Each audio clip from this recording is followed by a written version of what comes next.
हाँ जी स्टूडेंट्स, ਆਪਾਂ टॉपिक कर रहे सी अपना magnetic properties of transition metal complexes and last lecture ਦੇ ਵਿੱਚ ਆਪਾਂ गाउस मैथड अपना कंप्लीट कर लिया सीगा।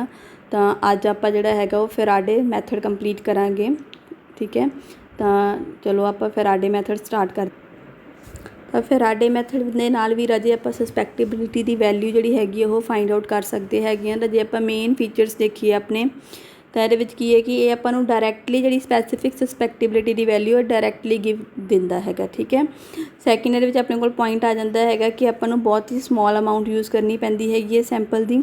ਠੀਕ ਹੈ, ਪਹਿਲਾਂ ਆਪਾਂ ਆਪਰੇਟਰਸ ਦੇਖ ਲਈਏ ਤਾਂ ਰਾਜੇ ਆਪਰੇਟਰਸ ਦੇ ਵਿੱਚ ਦੇਖੋ ਆਪਣਾ ਇਲੈਕਟ੍ਰੋ ਬੈਲੈਂਸ ਹੈਗਾ, ਜਿਹਦੇ ਨਾਲ ਆਪਣਾ ਜਿਹੜਾ ਸਬਸਟਾਂਸ ਹੈਗਾ ਜਿਹਦੇ ਲਈ ਆਪਾਂ ਸਸਪੈਕਟੇਬਿਲਿਟੀ ਦੀ ਵੈਲਿਊ ਕੈਲਕੂਲੇਟ ਕਰਨੀ ਹੈ ਆਪਾਂ ਉਹ ਪੁਆਇੰਟ ਹੋਈ ਹੈ। ਦੋਨੋਂ ਸਾਈਡ ਆਪਣੇ ਮੈਗਨੇਟਸ ਹੈਗੇ ਅਤੇ ਮੈਗਨੇਟਸ ਨੂੰ ਆਪਾਂ ਸਪੈਸੀਫਿਕ ਸ਼ੇਪ ਦੇ ਵਿੱਚ ਉਹਨਾਂ ਦੀ ਅਰੇਂਜ ਕੀਤੀ ਹੋਈ ਹੈਗੀ ਹੈ। ਠੀਕ ਹੈ, ਤਾਂ ਹੁਣ ਇਹਦੇ ਵਿੱਚ ਕੀ ਜਿਹੜਾ ਆਪਣਾ ਸੈਂਪਲ ਹੈਗਾ, ਠੀਕ ਹੈ, ਉਹਨੂੰ ਆਪਾਂ ਦੇਖੋ ਗਾਊਸ ਮੈਥਡ ਦੇ ਵਿੱਚ ਕੀ ਸੀ, ਆਪਾਂ ਨੂੰ ਹੋਮੋਲੋਗਸਲੀ ਉਹਨੂੰ ਫਿਲ ਕਰਨਾ ਪੈਂਦਾ ਸੀਗਾ। ਠੀਕ ਹੈ, ਇਹਦੇ ਵਿੱਚ ਹੋਮੋਲੋਗਸ ਹੋਣਾ ਜ਼ਰੂਰੀ ਨਹੀਂ ਗਾ, ਆਪਾਂ ਇਨ ਹੋਮੋਲੋਗਸ ਫੀਲਡ ਜਿਹੜਾ ਹੈਗਾ ਅਪਲਾਈ ਕਰਦੇ ਹਾਂ। ਠੀਕ ਹੈ, inhomogeneous field such that H naught ਆ ਗਿਆ ਆਪਣੇ ਕੋਲ, ਜਿਹੜਾ ਮੈਗਨੈਟਿਕ ਫੀਲਡ ਗ੍ਰੇਡੀਐਂਟ ਹੈਗਾ delta H upon delta x is constant ਹੋਊਗਾ ਐਂਟਾਇਰ ਵੋਲਿਊਮ ਦੇ ਲਈ, ਸੈਂਪਲ ਦੇ ਲਈ। ਠੀਕ ਹੈ, ਤਾਂ ਆਪਾਂ ਨੂੰ ਹੋਮੋਲੋਗਸ ਦੀ ਜ਼ਰੂਰਤ ਨਹੀਂ ਗੀ। ਫਿਰ ਜਿਹੜੇ ਆਪਣੇ ਮੈਗਨੈਟਿਕ ਪੋਲਸ ਹੈਗੇ ਆ ਵਾਲੇ ਰਾਜੇ, ਇਹਨਾਂ ਨੂੰ ਆਪਾਂ ਕੇਅਰਫੁਲੀ ਸ਼ੇਪ ਦਿੱਤੀ ਹੋਈ ਹੈਗੀ ਹੈ ਤਾਂ ਕਿ ਐਚ ਨੋਟ ਦੀ ਵੈਲਿਊ ਜਿਹੜੀ ਹੈਗੀ ਆਪਣੀ ਉਹ ਕੌਂਸਟੈਂਟ ਰਹੇ ਸਾਰੇ ਟਾਈਮ 'ਤੇ। ਠੀਕ ਹੈ, ਹੁਣ ਆਪਾਂ ਇਹਦੇ ਵਿੱਚ ਕਿਹੜੇ ਕਿਹੜੇ ਸਟੈਪ ਯੂਜ਼ ਕਰਦੇ ਹੈਗੇ ਆ, ਤਾਂ ਆਪਣੇ ਕੋਲ ਫਰਸਟ ਸਟੈਪ ਆਉਂਦਾ ਹੈਗਾ ਕਿ ਆਪਣਾ ਜਿਹੜਾ ਸੈਂਪਲ ਇਹਦੇ ਵਿੱਚ ਆਪਾਂ ਨੂੰ ਓਨਲੀ 0.1 ਤੋਂ 10 ਮਿਲੀਗ੍ਰਾਮ ਸੈਂਪਲ ਦੀ ਹੀ ਜ਼ਰੂਰਤ ਪੈਂਦੀ ਹੈਗੀ ਹੈ। ਠੀਕ ਹੈ, ਆਪਣੇ ਸੈਂਪਲ ਨੂੰ ਆਪਾਂ ਕੀ ਕਰਦੇ ਹਾਂ ਮੈਗਨੈਟਿਕ ਫੀਲਡ ਦੇ ਵਿੱਚ ਪੁੱਟ ਕੀਤਾ। ਠੀਕ ਹੈ, substance is placed in the constant magnetic field gradient. ਫਿਰ ਕੀ ਆਪਾਂ ਫੋਰਸ ਜਿਹੜਾ ਐਕਟ ਹੋ ਰਿਹਾ ਉਹਨੂੰ ਡਿਟਰਮਾਈਨ ਕਰ ਲਾਂਗੇ। ਠੀਕ ਹੈ, force acting on sample is measured directly by the electro balance ਦੀ ਹੈਲਪ ਨਾਲ ਆਪਾਂ ਉਹਨੂੰ ਡਾਇਰੈਕਟਲੀ ਮੇਜ਼ਰ ਕਰ ਸਕਦੇ ਹਾਂ ਜਿਹੜਾ ਫੋਰਸ ਅਪਲਾਈ ਹੋ ਰਿਹਾ ਹੈਗਾ। ਐਂਡ ਉਹਦੀ ਵੈਲਿਊ ਕੀ ਹੋਊਗੀ ਰਾਜੇ, F equals to M chi H naught delta H upon delta x. ਤਾਂ ਜਿਹੜਾ ਫੋਰਸ ਆਪਾਂ ਮੇਜ਼ਰ ਕਰਾਂਗੇ the force can be measured by weighing the sample.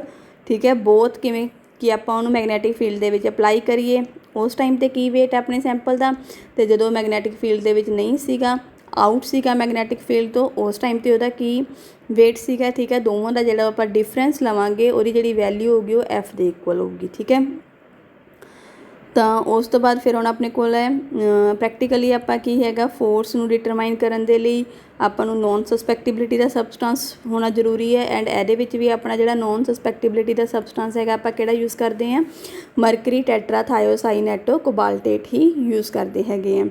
ਤਾਂ ਫਿਰ ਜਦੋਂ ਰਾਜੇ ਆਪਾਂ ਨੂੰ ਨੋਨ ਦੇ ਲਈ ਵੈਲਿਊ ਆਪਾਂ ਫਾਈਂਡ ਆਊਟ ਕਰ ਲਈ, ਠੀਕ ਹੈ, ਫੋਰਸ ਦੀ, ਫਿਰ ਆਪਾਂ ਉੱਥੋਂ ਅਨਨੋਨ ਦੇ ਲਈ ਵੈਲਿਊ ਵੀ ਕੈਲਕੂਲੇਟ ਕਰ ਸਕਦੇ ਹੈਗੇ ਆ।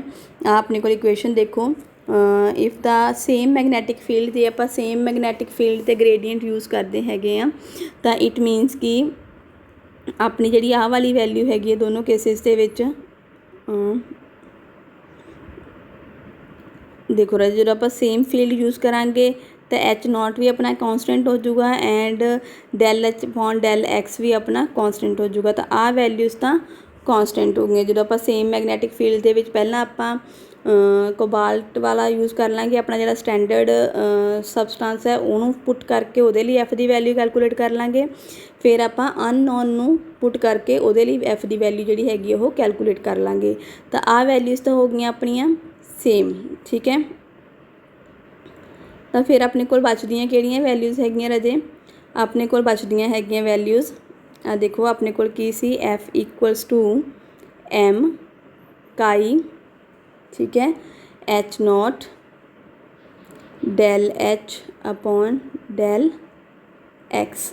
ਠੀਕ ਹੈ, ਆ ਆਪਣੀਆਂ ਵੈਲਿਊਜ਼ ਸੇਮ ਹੈਗੀਆਂ। ਆਪਣੇ ਕੋਲ ਪਿੱਛੇ ਐਮ ਕਾਈ ਅਤੇ ਐਫ ਇਹ ਤਿੰਨ ਵੈਲਿਊਜ਼ ਬਚਦੀਆਂ ਹੈਗੀਆਂ। ਠੀਕ ਹੈ, ਤਾਂ ਆਪਣੇ ਕੋਲ ਕੀ ਆ ਜਾਊਗਾ, ਜੇ ਐਫ ਅਪੋਨ ਐਮ ਕਾਈ ਆਪਾਂ ਲਿਖ ਦਈਏ ਇਹਨੂੰ 1 ਮਿੰਟ। ਠੀਕ ਹੈ, ਆਪਾਂ ਇਹਨੂੰ ਪੁੱਟ ਕਰਦੇ ਹੈਗੇ ਆ ਰਾਜੇ, ਆਪਣੇ ਕੋਲ ਕੀ ਬਚ ਗਿਆ ਹੁਣ, F upon m chi equals to H naught del H upon del x ਆ ਚੀਜ਼ ਹੈ ਆਪਣੇ ਕੋਲ, ਆ ਸਾਰੀ ਕੌਂਸਟੈਂਟ ਵੈਲਿਊ ਹੈਗੀ ਆ ਆਪਣੀ, ਠੀਕ ਹੈ। ਤਾਂ ਆਪਾਂ ਇਹਨੂੰ ਕੀ ਲਿਖ ਸਕਦੇ ਹੈਗੇ ਆ ਇਹਦੀ ਜਗ੍ਹਾ 'ਤੇ, ਆਪਾਂ ਇਹਦੀ ਜਗ੍ਹਾ 'ਤੇ ਇਹਨੂੰ ਕੌਂਸਟੈਂਟ ਵੀ ਲਿਖ ਸਕਦੇ ਹਾਂ, ਠੀਕ ਹੈ। ਜੇ ਇਹ ਵੈਲਿਊ ਆਪਣੀ ਕੌਂਸਟੈਂਟ ਹੈਗੀ ਹੈ ਤਾਂ ਫਿਰ ਆਪਣਾ ਕੀ ਹੋ ਜਾਊਗਾ ਰਾਜੇ, F1 M1 chi1 equals to F2 M2 chi2 ਆਪਣੀ ਵੈਲਿਊ, ਠੀਕ ਹੈ। ਜਾਂ ਫਿਰ ਇਹਦੀ ਜਗ੍ਹਾ 'ਤੇ ਆਪਣੀ ਜਿਵੇਂ ਬੁੱਕ ਦੇ ਵਿੱਚ ਪੁੱਟ ਕੀਤਾ ਹੈਗਾ ਤੁਸੀਂ ਉਸ ਟਾਈਪ ਨਾਲ ਵੀ ਲਿਖ ਸਕਦੇ ਹੈਗੇ ਹੋ, F ਨੋਨ, ਠੀਕ ਹੈ। ਆਪਣਾ ਜਿਹੜਾ ਹੋ ਗਿਆ ਮਰਕਰੀ ਵਾਲੇ ਦੇ ਲਈ, ਠੀਕ ਹੈ, ਉਹਦੇ ਲਈ M ਦੀ ਵੈਲਿਊ ਅਤੇ chi the value equals to ਕੀ ਹੋਊਗਾ ਅਨਨੋਨ ਲਈ, ਠੀਕ ਹੈ। Unknown M unknown and chi unknown. ਇੱਥੋਂ ਰਾਜੇ ਆਪਾਂ ਨੂੰ ਆਹ ਸਾਰੀਆਂ ਵੈਲਿਊਜ਼ ਜਦੋਂ ਪਤਾ ਹੋਣਗੀਆਂ ਤਾਂ ਆਪਾਂ ਜਿਹੜਾ chi ਅਨਨੋਨ ਹੈਗਾ ਉਹਦੀ ਵੈਲਿਊ ਆਪਾਂ ਕੈਲਕੂਲੇਟ ਕਰ ਸਕਦੇ ਹੈਗੇ ਆ। ਤਾਂ ਉਹੀ ਚੀਜ਼ ਇੱਥੇ ਲਿਖੀ ਹੋਈ ਹੈਗੀ ਆਪਣੇ ਕੋਲ। ਆ ਦੇਖੋ ਰਾਜੇ ਇਕੁਏਸ਼ਨ ਕੀ ਬਣ ਗਈ ਆਪਣੇ ਕੋਲ ਕਿ ਆਪਾਂ chi ਦੀ ਵੈਲਿਊ ਕੈਲਕੂਲੇਟ ਕਰਨੀ ਹੈ, F ਸਟੈਂਡਰਡ ਆਪਣਾ upon M standard chi standard equals to F unknown upon M unknown and chi unknown. ਇੱਥੋਂ ਆਪਾਂ chi ਅਨਨੋਨ ਦੀ ਵੈਲਿਊ ਜਿਹੜੀ ਹੈਗੀ ਉਹ ਕੈਲਕੂਲੇਟ ਕਰ ਸਕਦੇ ਹੈਗੇ ਹਾਂ, ਡਾਇਰੈਕਟਲੀ ਕੈਲਕੂਲੇਟ ਹੋ ਗਈ ਨਾ ਆਪਣੀ। ਤਾਂ ਫਿਰ ਹੁਣ ਇਹਦੇ ਐਡਵਾਂਟੇਜ ਐਂਡ ਡਿਸਐਡਵਾਂਟੇਜ ਆ ਗਏ ਆਪਣੇ ਕੋਲ ਕਿ ਇਸ ਮੈਥਡ ਦੇ ਕੀ ਐਡਵਾਂਟੇਜ ਐਂਡ ਡਿਸਐਡਵਾਂਟੇਜ ਕੀ ਹੈ। ਤਾਂ ਐਡਵਾਂਟੇਜ ਜੇ ਆਪਾਂ ਦੇਖੀਏ ਤਾਂ ਆਪਾਂ ਨੂੰ ਬਹੁਤ ਹੀ ਸਮਾਲ ਅਮਾਊਂਟ ਦੀ ਜ਼ਰੂਰਤ ਪੈਂਦੀ ਹੈ ਸੈਂਪਲ ਦੀ, ਹੋਮੋਲੋਗਸ ਹੋਣਾ ਜ਼ਰੂਰੀ ਨਹੀਂ ਗਾ, ਡਾਇਰੈਕਟਲੀ ਆਪਾਂ ਮੇਜ਼ਰ ਕਰ ਸਕਦੇ ਹੈਗੇ ਹਾਂ ਸਪੈਸੀਫਿਕ ਸਸਪੈਕਟੇਬਿਲਿਟੀ ਦੀ ਵੈਲਿਊ। ਜੇ ਇਹਦੀਆਂ ਡਿਸਐਡਵਾਂਟੇਜ ਦੇਖੀਏ ਤਾਂ ਡਿਸਐਡਵਾਂਟੇਜ ਦੇ ਵਿੱਚ ਮੇਨ ਇਹਦੇ ਵਿੱਚ ਕੀ ਹੈ ਰਾਜੇ ਕਿ ਗ੍ਰੇਟ ਮੇਜਰ ਸਕਿੱਲ ਹੋਣੀ ਚਾਹੀਦੀ ਹੈਗੀ ਆ, ਸਮੋਲ ਅਮਾਊਂਟ ਯੂਜ਼ ਕਰਦੇ ਹੈਗੇ ਆ ਜਿਹਦੇ ਕਰਕੇ ਜਿਹੜੀਆਂ ਸਰਫੇਸ 'ਤੇ ਕੈਮੀਕਲ ਰਿਐਕਸ਼ਨਸ ਹੁੰਦੀਆਂ ਹੈਗੀਆਂ ਆਪਣੇ ਸਬਸਟੈਂਸ 'ਤੇ ਉਹਦੇ ਕਰਕੇ ਲਾਰਜ ਐਰਰ ਜਿਹੜਾ ਹੈਗਾ ਕਈ ਵਾਰ ਉਹ ਆ ਜਾਂਦਾ ਹੈਗਾ ਆਪਣੇ ਕੋਲ, ਠੀਕ ਹੈ। ਤਾਂ ਇਹ ਰਾਜੇ ਆਪਣਾ ਫੈਰਾਡੇ ਮੈਥਡ ਕੰਪਲੀਟ ਹੋ ਗਿਆ। ਓਕੇ, ਨੈਕਸਟ ਆਪਾਂ ਵੀਡੀਓ 'ਚ ਨੈਕਸਟ ਟੋਪਿਕ ਕਰਾਂਗੇ ਆਪਣਾ। ਗੁੱਡ ਬਾਏ ਰਾਜੇ।